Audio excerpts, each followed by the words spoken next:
एक व्यक्ति कई स्किल्स के साथ पैदा होता है, लेकिन प्रत्येक स्किल को सामने आने के लिए एक विशेष समय तय है। सही समय पर जब आप सही स्किल का इस्तेमाल करते हो तो आपको अच्छी नौकरी, अच्छा करियर और प्रॉफिट्स के रूप में फायदा मिलता है। दशा सबसे महत्वपूर्ण कारण है जो बताती है कि ब्रह्मांड आपको किस उद्देश्य के लिए बुला रहा है। यदि आप सही इरादे, धैर्य और कड़ी मेहनत के साथ उस दिशा में आगे बढ़ेंगे तो ब्रह्मांड उस क्षेत्र में आपका पूरा समर्थन करेगा।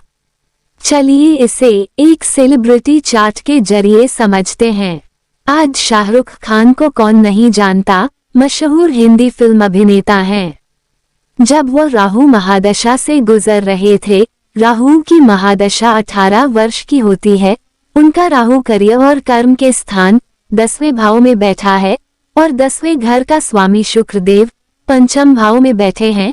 शुक्रदेव रचनात्मकता, क्रिएटिविटी और कला के कारक हैं। शाहरुख खान ने उस समय रचनात्मकता, क्रिएटिविटी के क्षेत्र में कड़ी मेहनत की। उन्होंने अपने अभिनय करियर की शुरुआत की और कई टेलीविजन धारावाहिकों में काम किया जिसमें उन्हें सक्सेस मिला। फिर उन्होंने फिल्मों में कोशिश की तो उन्हें वहां भी सक्सेस मिला। राहु देव की महादशा खत्म होने के बाद उनकी बृहस्पति की महादशा आई जो चली अगले 17 सालों तक। शाहरुख खान की कुंडली में बृहस्पति देव 11वें भाव में बैठे हैं जो कि लाभ, प्रॉफिट्स, डिजायर्स और कामनाओं को दर्शाता है। उस दशा में उन्होंने बड़े पुरस्कार जीते। उस दशा में उन्होंने अपने सपनों का घर मन्नत खरीदा। बृहस्पति देव शुक्र देव पर भी दृष्टि डाल रहे हैं जो क्रिएटिविटी, रचनात्मकता और कला के गुणों को बढ़ा रही है। इस दशा के दौरान उन्होंने बड़े बैनर्स के साथ काम किया, सुपरहिट फिल्में दी और सुपरस्टार बन गए जिसकी शुरुआत राहु में हो चुकी थी। बृहस्पति देव ने उस सक्सेस को और अधिक बढ़ाया। बृहस्पति व्यवसाय और कानूनी साझेदारी के 7वें घर पर भी दृष्टि डाल रहे हैं। इसलिए शाहरुख खान ने अपनी पत्नी के साथ अपना खुद का प्रोडक्शन हाउस यानी रेड चिली एंटरटेनमेंट भी स्थापित किया। इसके बाद आई 19 वर्षों की शनि देव की महादशा जो अभी भी चल रही है। उनका शनि व्यापार और कानूनी साझेदारी के 7वें घर में अपनी ही राशि कुंभ में बैठा है। उस दौरान उनकी कंपनी रेड चिली एंटरटेनमेंट पहले ही कम से कम 9 फिल्मों का निर्माण या सह निर्माण कर चुकी थी। उन्होंने दुबई में समुद्र तट के ठीक सामने एक आवासीय परिसर के लिए अपनी पत्नी गौरी के साथ संयुक्त अरब अमीरात स्थित एक रियल एस्टेट फर्म के साथ मिलकर काम किया।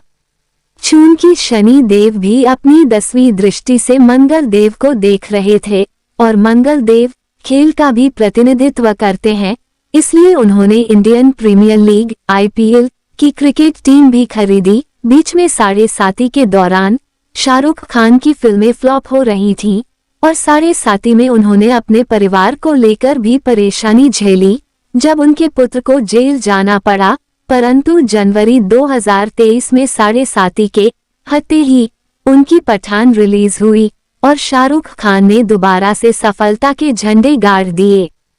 परंतु एक बात याद रखें, उनकी यात्रा की सबसे मुख्य और महत्वपूर्ण बात यह है कि वह रचनात्मकता यानी कि क्रिएटिविटी के क्षेत्र में काम कर रहे हैं। उन्होंने अपने क्रिएटिव और आर्टिस्टिक स्किल्स की मदद से अपने सभी व्यवसायों का विस्तार किया क्योंकि उनका 10म भाव का स्वामी जो कि करियर का भाव है 5म भाव में बैठा है जो कि क्रिएटिविटी का भाव है। इससे पता चलता है कि व्यक्ति को अपने दशमेश के स्थान के अनुसार करियर क्षेत्र का चयन करना चाहिए। मतलब जहां पर भी आपके 10म भाव के स्वामी बैठे हैं उस भाव के हिसाब से करियर चूज करिए। जैसे यदि दशमेश दूसरे भाव में है तो वाणी से जुड़ा हुआ काम कर सकते हैं, चौथे भाव में है तो प्रॉपर्टी से जुड़ा हुआ काम सफलता दिलाएगा, लेकिन उस करियर में उस स्किल का उपयोग करना चाहिए जिसकी ग्रह दशा चल रही हो। हमसे परामर्श लेने के लिए हमारी मेल ID पर संपर्क करें। अगर ये वीडियो आपको अच्छी लगी हो तो हमारे साथ बने रहिए और चैनल को लाइक, शेयर और सब्सक्राइब करिए। धन्यवाद।